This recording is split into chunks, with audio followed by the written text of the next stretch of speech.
భగవంతుడి ఈ కార్యాన్ని చూసి బ్రహ్మాది దేవతలు పుష్పవృష్టి చేశారు. నలుదిక్కులు ప్రతిధ్వనించేటట్టు స్తుతించారు.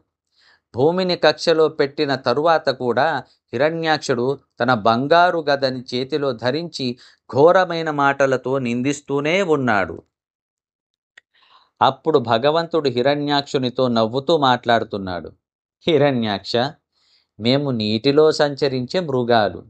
మీలాంటి నికృష్ట జంతువులను వేటాడడమే మా గురి. మృత్యుపాశంలో ఇరుక్కున్న నువ్వు ఎంత మాట్లాడినా లాభం లేదు. నువ్వు చెప్పినట్లు పాతాళవాసుల వస్తువైన భూమిని నేను ఇప్పుడు దొంగలించాను. నీకు భయపడి పారిపోయి వచ్చాను. ఇప్పుడు నాతో యుద్ధానికి రా. నీలాంటి బలశాలి ఇంకొకడు లేడని నిరూపించు. నన్ను హతమార్చడానికి నీలాంటి దానవులు అనేక మంది ప్రయత్నించారు. ఇప్పుడు నువ్వు వచ్చావు. రా, నన్ను హతమార్చు.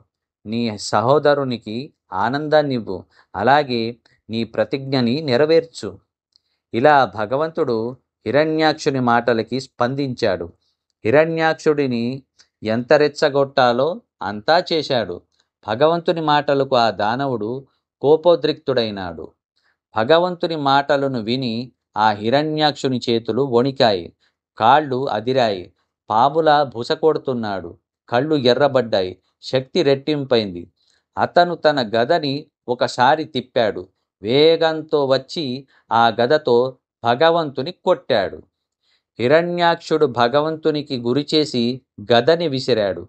కానీ చాణాక్షుడైన భగవంతుడు శాంత చిత్తముతో ఒకసారి వాడి వంక చూశాడు.